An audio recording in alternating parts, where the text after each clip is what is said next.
Hello everyone, my name's Brad and welcome to Mediocre Models. For this one I'm going to show you how to paint British Airborne, British and Polish. Here I have some completed models. I really like their uniforms and the colours and how it all turned out.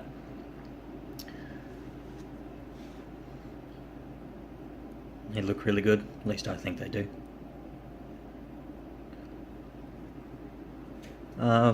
For painting, I'm going to show how I do the Polish berets, how I do just their helmets, and of course the British berets. When I'm painting, I'm going to focus just on this model, and then when I get to some of the other colours that are specifically for their berets and some of the little parts that are on there and that, I'll go over to these models and I'll show you how it's done. For the paints that we'll be using, it'll be Creed Camo, Wyldwood, Black Templar, Skeleton Horde, Gore Grunter, Militarum Green, Snakebite Leather, Plaguebearer Flesh, and Guilliman Flesh. And the two contrast paints I'll use for the berets. For the Polish, it'll be Space Wolves Grey, and for the British, it'll be Flesh Terrors Red. And then I've got doombull brown. That will be for their little mugs. Leadbelcher for any metallic areas, and nuln oil and agrax earthshade for the shades at the end. The models themselves are undercoated in Corax white. That's how I undercoat all my models. And yeah, so I'll get all set up and we'll start. The first colour I'll be using will be Creed Camo, and with this colour it'll simply just go onto his helmet. If you can, although it'll be unavoidable, just try and get it onto the actual camo netting of the helmet and just try and avoid the scrim. But if you get it on, it's not a big worry. The reason I'll do this one first is because when we get to doing the actual scrim on the helmet, I'm going to be using Skeleton Horde and Gore Grunter Fur, just for the two colours for the scrim itself. So if you do this first, you can let the Creed Camo dry, and then we can go in with the Corax white, fix up the scrim, and continue on. So that's just all the camo netting. I'll also do underneath. While the Creed Camo dries, the next colour I'll move on to will be Wyldwood, and with this I'll simply just put it straight onto their trousers.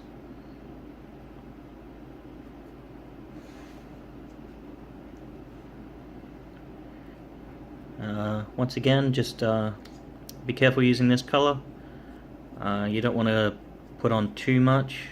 You want it to be a bit darker in the recesses but light on top, and if you can, try and avoid getting it onto the jacket itself and also onto the gaiters. And this will just go onto their pants. If you have any with pickaxes, I know one backpack has a pickaxe, I'll put Wyldwood onto the handle of the pickaxe. So I'll continue on with that and then we'll come back.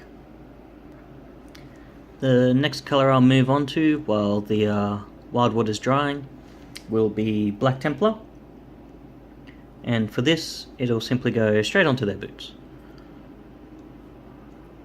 Once again, if you can, try and avoid getting it on the gaiters. And this will just give them nice black boots.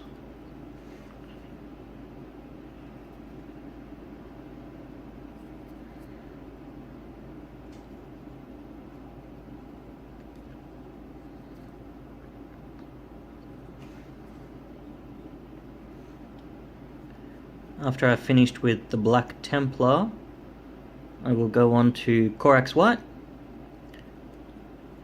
and I'll fix up any mistakes I've made on the gaiters,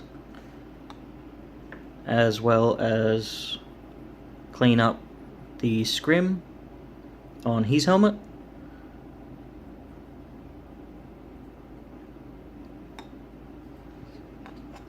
And also if I've managed to get the wyldwood onto any of their jackets, I'll clean that up as well.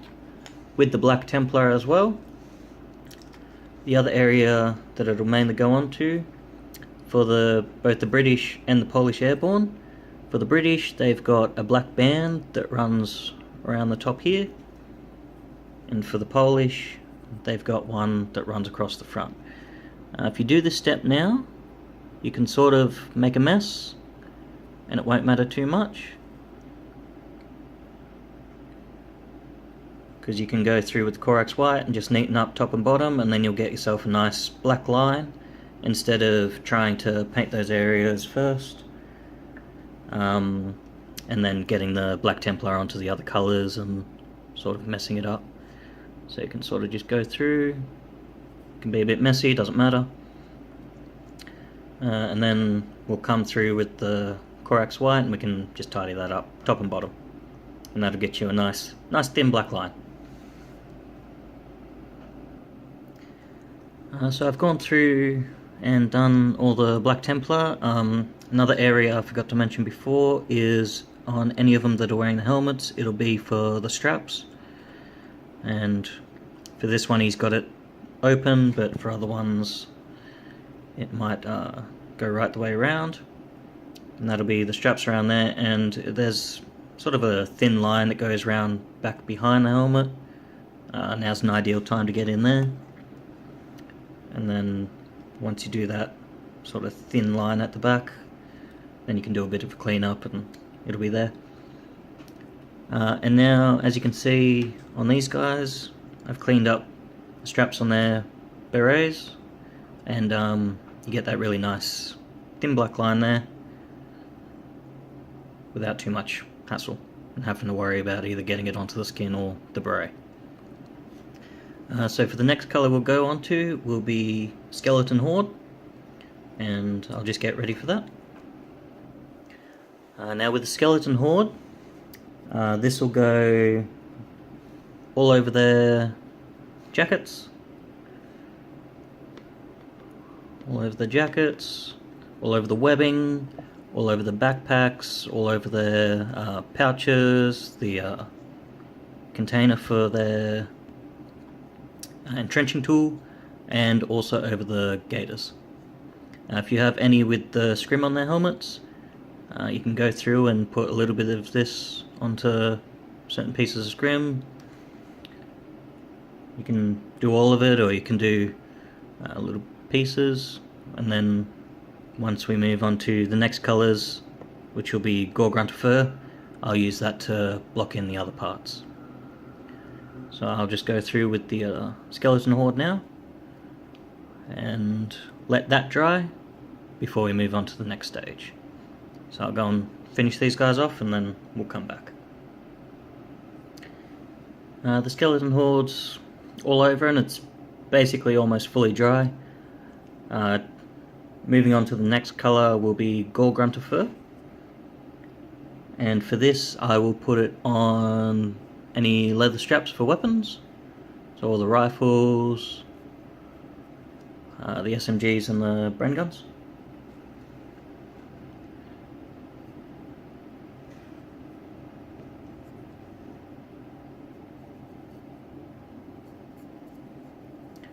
And then also using this colour, I'll do the rest of the scrim for any of them that have helmets.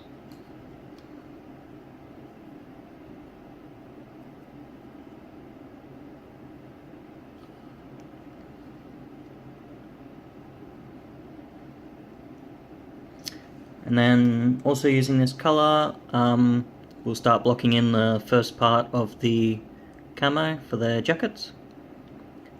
So I'll generally do sort of like just small to medium sort of shapes, and I'll just be doing this all over the uniform, sort of in just random spots, If you're struggling to know where to put them, then just search up like British Airborne on the internet. Look for the camo smocks and just use that as inspiration.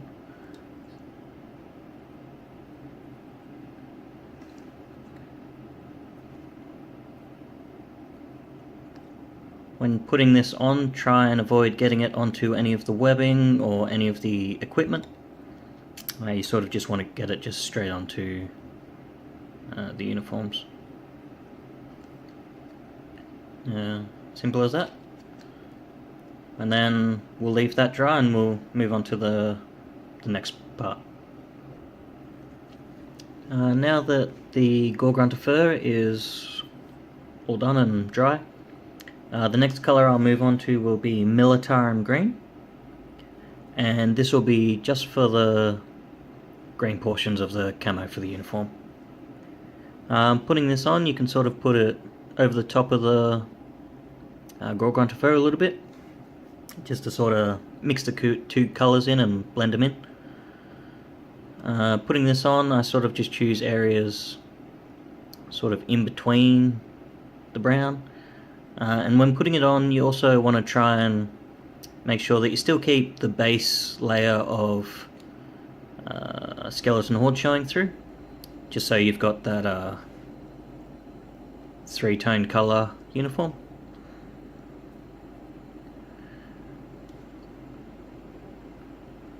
And once again, just try and be careful not to get it onto any of the equipment or anything like that. And that's basically it for the militarum green. So I'll do that on the other two, and we'll move on to the next colour. Now the next colour I'll move on to after the militarum green is all finished will be Snakebite Leather. You may need to do a bit of cleanup on the weapons. This will be for all the wood on the weapons. So for this particular weapon, there's not much that could have got onto it, just a little bit of the gore grunter underneath. But for these particular ones, it might be the buttstocks and maybe just a little bit of areas around their hands and where the straps are. So that'll just be snakebite leather all over the wooden parts of the weapon. Nice and simple.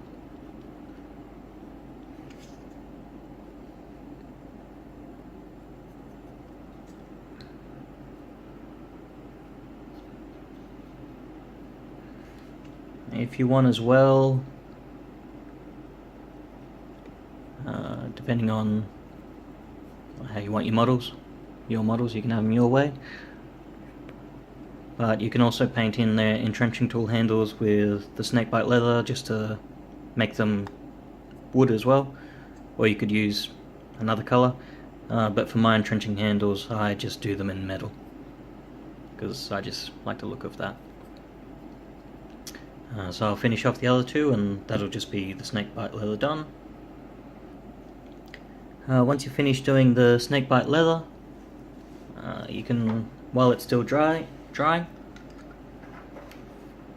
the next paint that we'll move on to will be Plaguebearer Flesh, and this will just go over their webbing. Nice thin layer of it.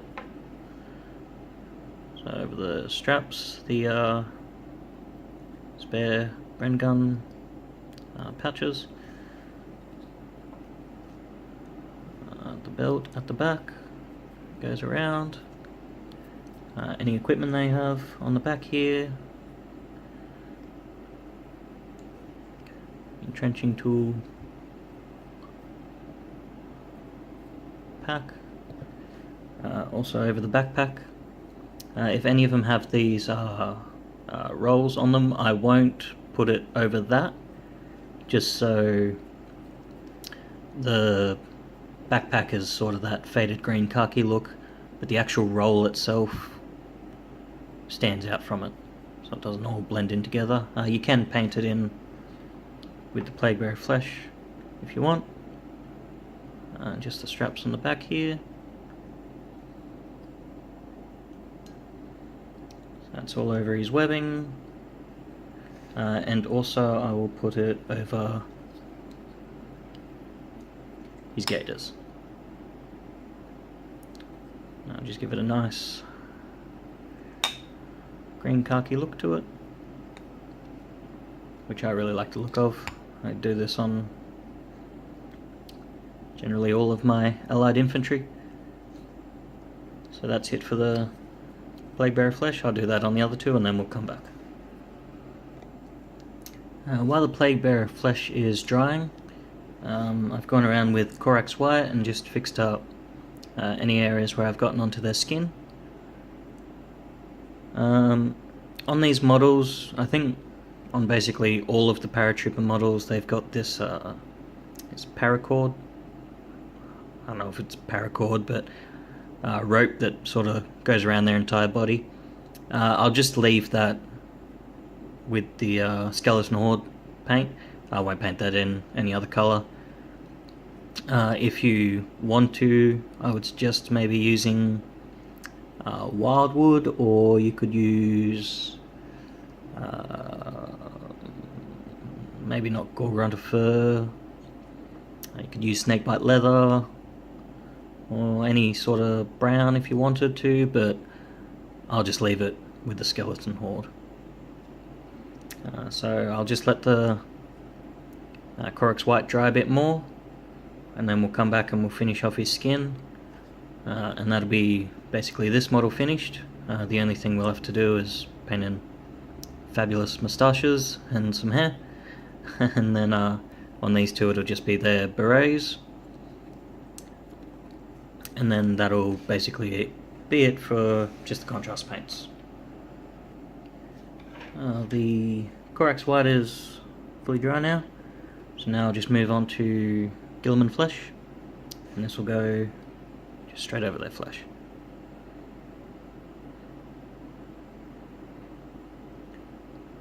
So it'll be obviously the face. For these ones, they got their ears sticking out the sides here.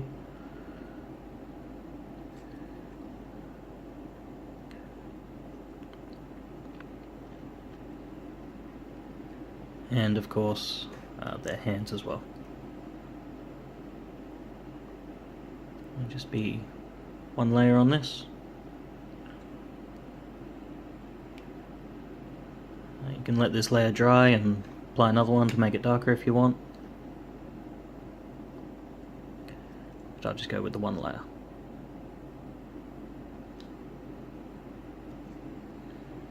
So that'll just be all the flesh done. I'll move on to the other two and then we'll come back for the final colours. Now the Guilliman Flesh is dry on all these models. The next thing I'm going to do is paint their mustaches and their hair. When painting these, you can use a whole bunch of different colours. You could use wyldwood, black Templar, skeleton horde to make them blonde, gore grunter fur, snakebite leather. Yeah, there's a whole bunch of different paints you can use. The browns and the blacks. You can even use basilicanum grey. So I'm going to paint this one. I'll probably use Griffhound orange. You can even use that to, make them redheads. So I'll paint them up and I'll just show you what it looks like with the different colours. I finished painting their hair and mustaches. For this one I used Griffhound orange just to give it that nice orange look. For this one I used wyldwood just on his mustache and his hair at the back. And for this one it's just black Templar.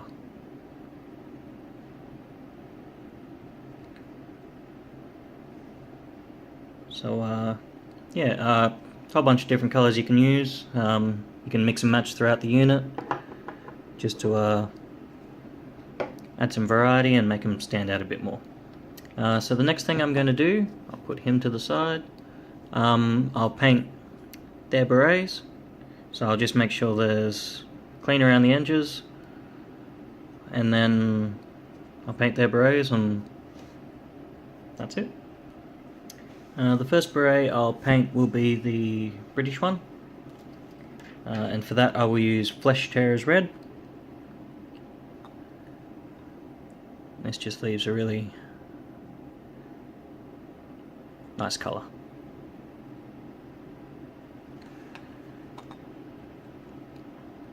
Now the British berets are supposed to be more maroon than red,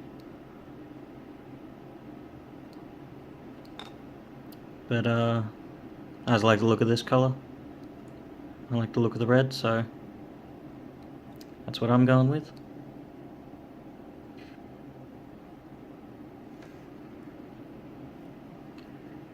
If you want it to be darker, you could let this layer dry and then put another layer on top.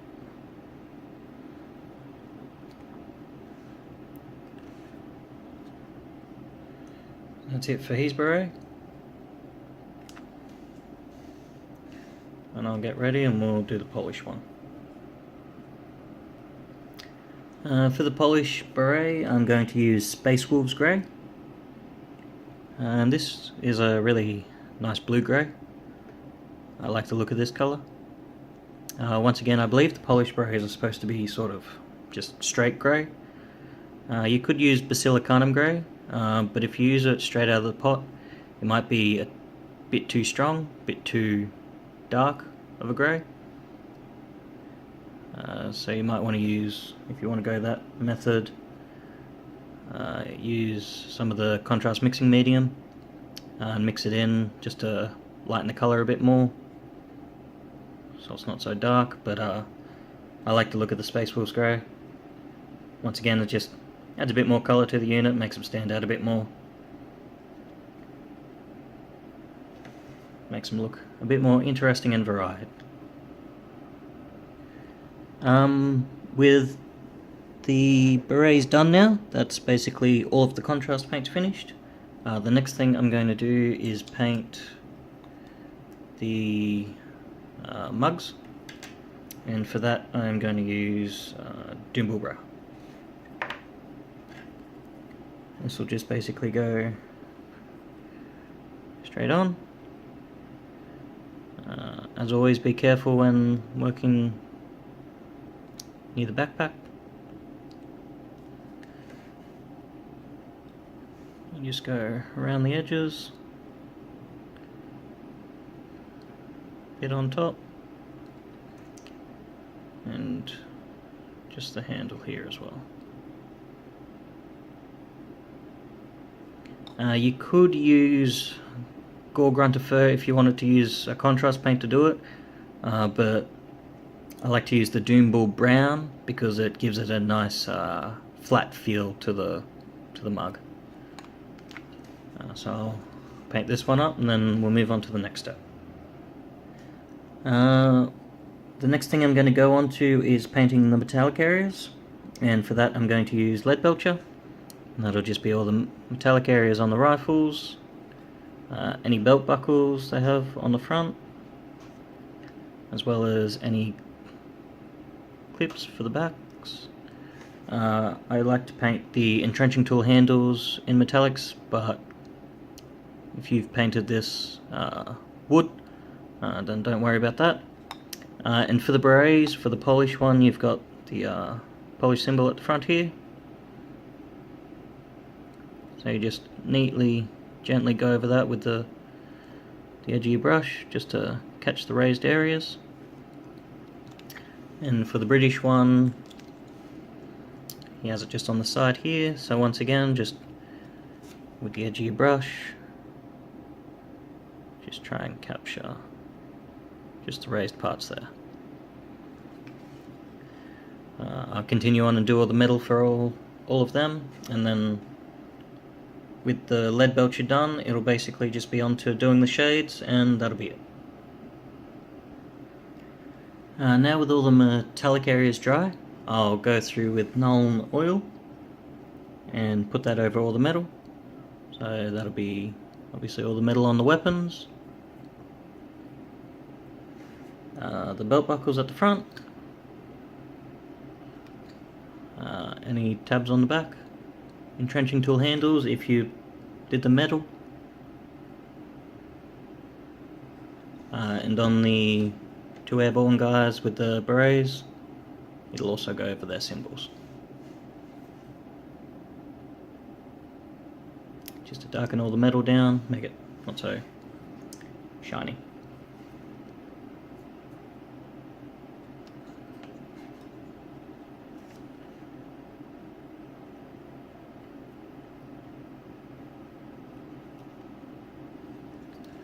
I'll go through and finish that off, let the nuln oil dry, and then we'll be on to the final step. Now the nuln oil is dry on all the metallic areas. I'm going to go on to the final step, which is using agrax earthshade, and I'll be putting this over the entire model.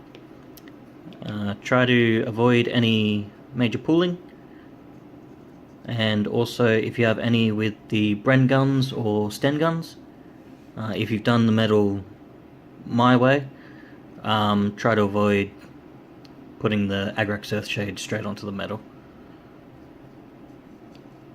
You just want to go around and basically coat the entire model with this. For both the Polish and the British guy, it'll basically go all over their berets as well. So it's literally just over the entire model. And like I already said, just try to avoid any major pooling.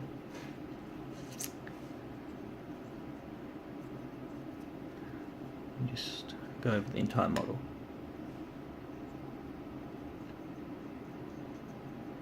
I like doing my models like this because it really gives them a nice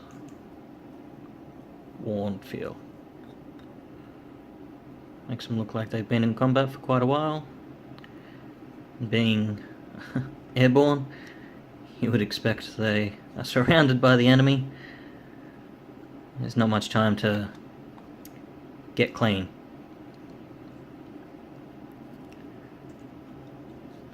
So that's basically it. I'll continue on with the other two, and then once it's all dry, we'll come back and have a look at them, and yeah, that's it. Well, the agrax earthshade is basically almost fully dry now across the entire model, and yeah, so there won't be any highlighting or anything like that. It's basically base layers down and the shades, and that's it. I like to do my models this way because that's quick and simple, but it also gives them that nice realistic weathered feel to them. They've been out in the field for a long time fighting.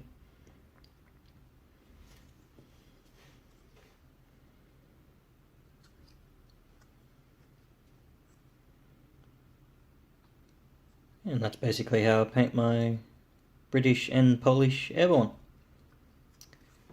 All I'd have to do is finish them off, is just do their bases, and they turn out like this.